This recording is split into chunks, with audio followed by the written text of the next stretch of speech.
10 minute बस। ठीक।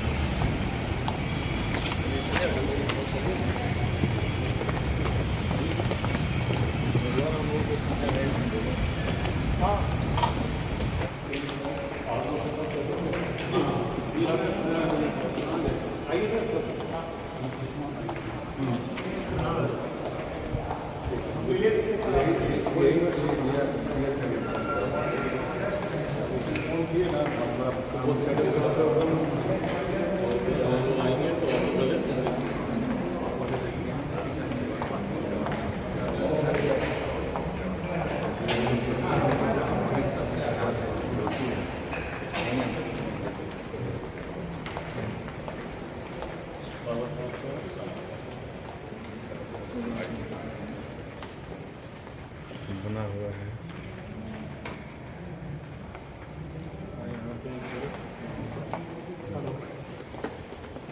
Blood mic वाले शुभम है। पीला कोई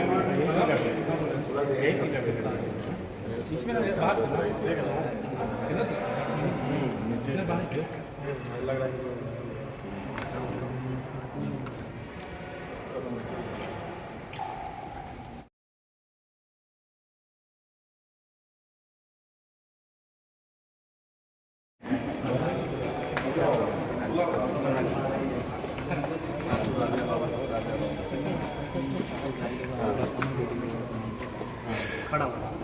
अच्छा जाए दीजिए।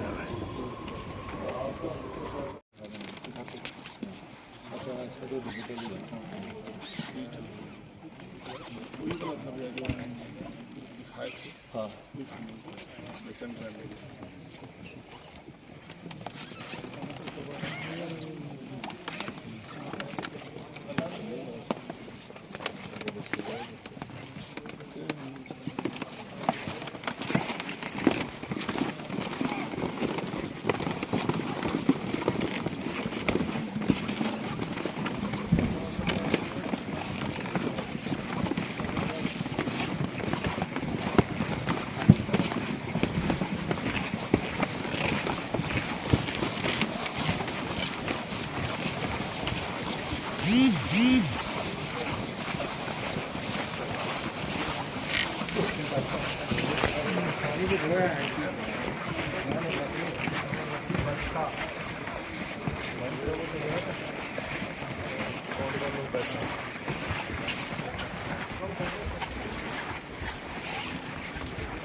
बनाइए किसी से ले लें।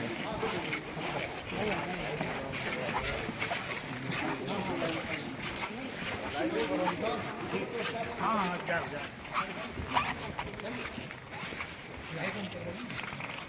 एक बार राइट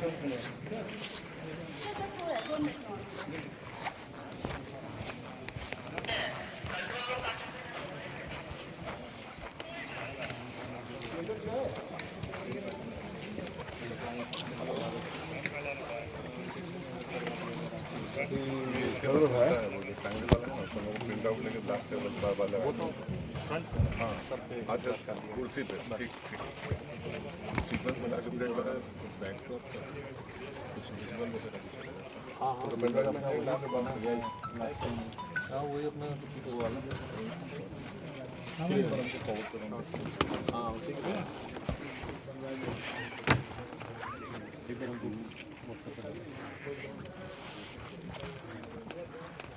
एक जोड़ना होगा हम बता दो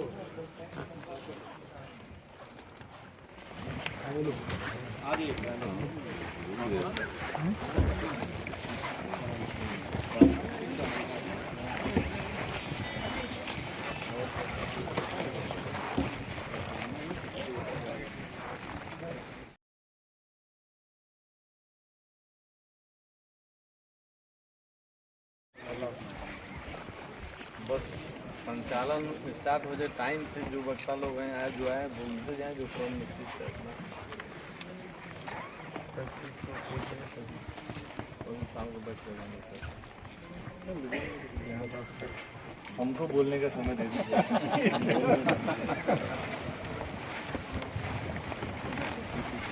कल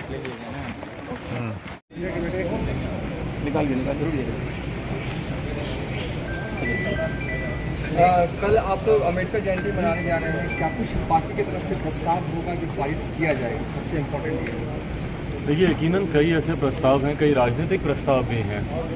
एक तो खैर जिसका जिक्र मैंने किया कि हमारे नेता आदरणीय रामविलास पासवान जी जिस तरीके से हाल फिलहाल के दिनों में उनकी तस्वीरों का, तमाम महापुरुषों की तस्वीरों का जिस तरीके से अपमान किया गया, उसकी तो हम लोग निंदा करते ही हैं। पर साथ ही में राज्य सरकार ने हमारे नेता आदरणीय रामविलास पासवान जी, जिनको भारत का दूसरा अंबेडकर सिर्फ कहा नहीं बल्कि माना भी जाता है, आप अनुसूचित जाति ही नहीं, समाज का हर गरीब दलित वर्ग, हर पिछड़ा अल्पसंख्यक शोषित वर्ग को अगर आप देखेंगे जिस तरीके से वो उनमें आस्था रखता है, पर उसके बावजूद अभी तक लगभग उनके निधन को पिछले 1.5 साल हुए और इन 1.5 सालों में राज्य सरकार के द्वारा उनके सम्मान में या उनके लिए ना कोई कार्य किया गया, ना कोई घोषणा की गई।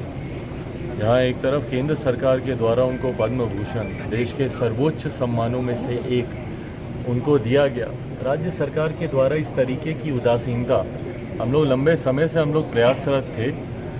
पत्र के माध्यम से मुलाकात तो खैर मुख्यमंत्री जी करते नहीं, पर उनके साथी सहयोगियों के साथ संपर्क साधकर हम लोग प्रयासरत थे कि कम से कम उनकी प्रतिमा यहाँ पर लगाई जाए। पर राज्य सरकार ने अभी तक उस पर भी ना कोई फैसला लिया, ना आज तक अभी मेरे किसी पत्र का उन्होंने जवाब दिया। बट बहरहाल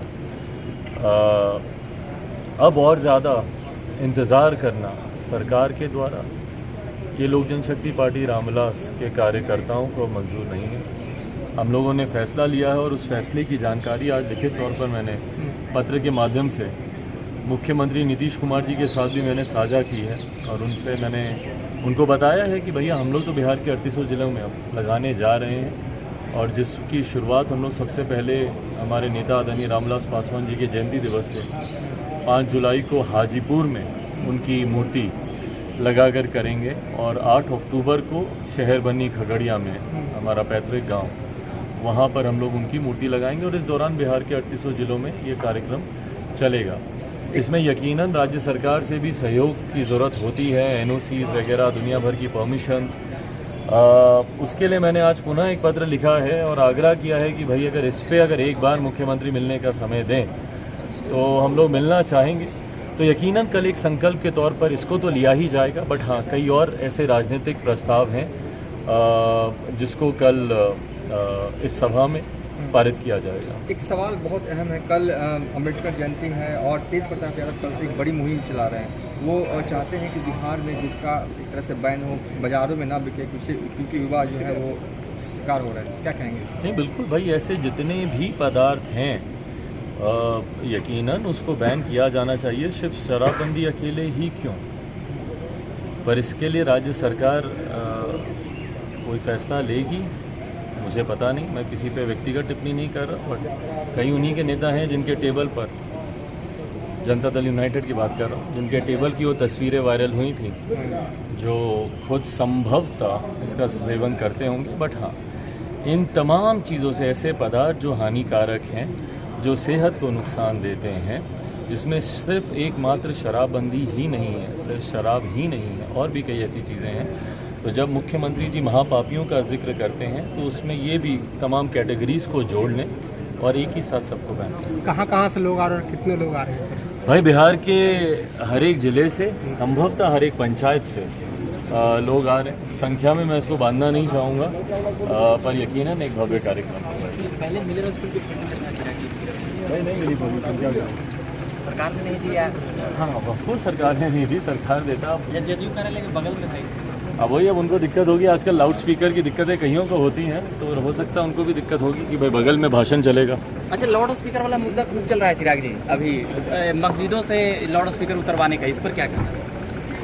भाई भारत गंगा जमुनी तहजीब के लिए जाना जाता है और एक लंबे समय से परंपराएं रही हैं जहां पर एक दूसरे के दिन त्योहारों पर हम लोग शरीक होते हैं, एक दूसरे के त्योहारों को हम लोग मिलकर बनाते हैं। इस तरीके से राजनीतिक लाभ के लिए जब आपको यकायक किसी एक लाउड स्पीकर से दिक्कत होने लगे, अभी तक तो किसी को नहीं हो रही थी, और संभवतः शायद कोई लोकल चुनाव होंगे वहाँ पे, क्योंकि ऐसी दिक्कतें सिर्फ चुनाव के वक्त ही नेताओं और राजनीतिक दलों को होने लगती हैं। तो यकीनन कोई ना कोई बीएमसी बीजेपी वगैरह फायदा का लेना चाहती है इस पर।